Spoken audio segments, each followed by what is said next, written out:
قربانی وہ عظیم عبادت ہے کہ جس کا بدل صدقہ اور خیرات بھی نہیں ہو سکتے۔ میرے آقا صلی اللہ علیہ وسلم نے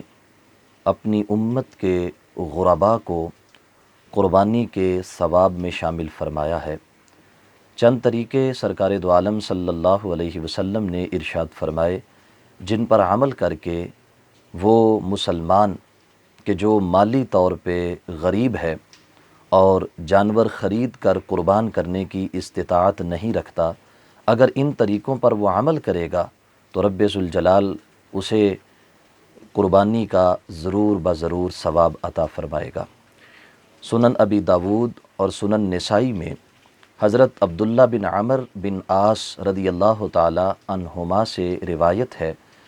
پیارے آقا صلی اللہ علیہ وسلم نے ارشاد فرمایا، مجھے رب ذوالجلال نے یوم اضحیٰ یعنی قربانی کے دن کا حکم دیا ہے، اور اللہ نے اس دن کو میری امت کے لیے عید بنایا ہے۔ ایک صحابی رضی اللہ تعالی عنہ کھڑے ہوئے اور عرض کرتے ہیں کہ محبوب، میرے پاس ایک ادھار لیا گیا جانور ہے، اپنا جانور نہیں، کسی سے ادھار مانگا ہے،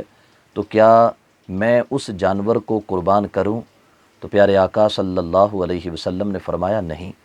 البتہ تم اپنے بال کٹواؤ، اپنے ناخن تراشو، اپنی مونچھیں پست کرواؤ اور اپنے زیر ناف بال صاف کر لو، خالق کائنات جل جلالہ اسی عمل سے تمہیں قربانی کا ثواب عطا فرمائے گا۔ صدر الشریعہ حضرت مفتی امجد علی اعظمی رحمۃ اللہ علیہ بہار شریعت میں تحریر فرماتے ہیں کہ جسے قربانی کی توفیق نہ ہو، رب ذوالجلال اپنے بدن کے غیر ضروری بال صاف کرنے کی وجہ سے اسے قربانی کا ثواب عطا کرے گا، یعنی وہ قربانی کے دن اپنے بال کٹوا لے، اپنے ناخن تراش لے، اپنی مونچھیں پست کروا لے اور اپنے بدن پہ جتنے غیر ضروری بال ہیں، جیسے بغل کے بال ہیں، جیسے زیر ناف بال ہیں، ان بالوں کو صاف کر لے، خالق کائنات جل جلالہ اسے قربانی کرنے کا ثواب عطا فرمائے گا۔ اب ایک طریقہ تو یہ ہے کہ عید کے دن اپنے بدن کی صفائی کرے،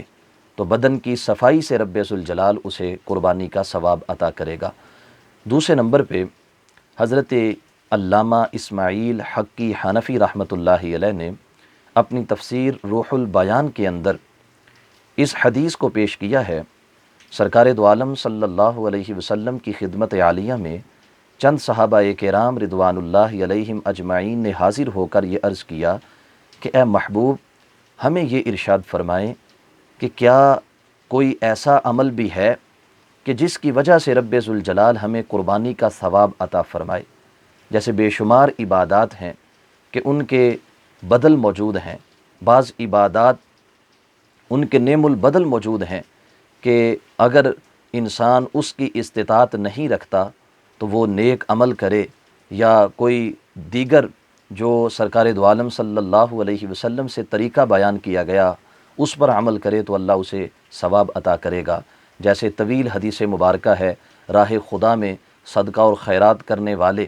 جس طرح اجر پاتے ہیں، اگر کوئی غریب رب ذوالجلال کے نام کی تسبیحات کرے، سبحان اللہ کہے، الحمدللہ کہے، کسی کو نیکی کی دعوت دے، کسی کو برائی سے منع کرے، تو رب ذوالجلال اسے بھی اپنی راہ میں صدقہ کرنے کا ثواب عطا فرمائے گا۔ اسی طرح صحابہ کرام رضوان اللہ علیہم اجمعین نے عرض کیا کہ اے ہمارے محبوب، کیا کوئی ایسا عمل موجود ہے کہ جس کے کرنے سے رب ذوالجلال ہم غرباء کو بھی قربانی کرنے کا ثواب عطا فرمائے؟ تو سید عالم نور مجسم شفیع معظم صلی اللہ علیہ وسلم کی بارگاہ میں جب یہ سوال ہوا تو سرکار کی بارگاہ ایسی ہے کہ جہاں ہر سائل کو عطا ہوتا ہے، جہاں ہر منگتے کی جھولی بھری جاتی ہے، جہاں ہر آنے والے کو میرے آقا صلی اللہ علیہ وسلم نواز کے رخصت فرماتے ہیں۔ اب جب سرکار سے یہ سوال ہوا تو محبوب علیہ السلام نے جواب تو بظاہر ان صحابہ کرام کو دیا تھا، لیکن ان صحابہ کی وجہ سے رب ذوالجلال نے قیامت تک آنے والے اپنے محبوب کے غریب غلاموں کی بگڑی بنا دی ہے۔ اپنے محبوب صلی اللہ علیہ وسلم کی امت کے غرباء کو رب ذوالجلال نے یہ اجر عطا کر دیا۔ سرکار ارشاد فرماتے ہیں کیوں نہیں، ایک عمل موجود ہے تم اس پہ جب عمل کرو گے تو رب ذوالجلال اس پہ قربانی کا ثواب عطا کرے گا۔ وہ عمل یہ ہے کہ عید کے دن نماز عید ادا کرنے کے بعد 4 رکعت نفل نماز اس طرح ادا کرو کہ ہر رکعت میں سورۃ الفاتحہ کے بعد 11 مرتبہ سورۃ الکوثر کی تلاوت کرو۔ رب ذوالجلال ایک نہیں، 2 نہیں، بلکہ اس عمل کی برکت سے 60 قربانیوں کا ثواب نامہ اعمال میں داخل فرمائے گا۔ میں اس عمل کو دہراتا ہوں، میرے آقا صلی اللہ علیہ وسلم نے ارشاد فرمایا کہ جو غریب ہے اور استطاعت نہ ہونے کی وجہ سے قربانی نہیں کر پا رہا، وہ عید کے دن نماز عید ادا کرنے کے بعد 4 رکعت نفل نماز اس طرح ادا کرے کہ ہر رکعت میں سورۃ الفاتحہ کے بعد 11 مرتبہ سورۃ الکوثر کی تلاوت کرے۔ خالق کائنات جل جلالہ اس عمل کی برکت سے اسے ایک نہیں بلکہ 60 قربانیوں کا ثواب عطا فرمائے گا۔ تو میرے بھائیو،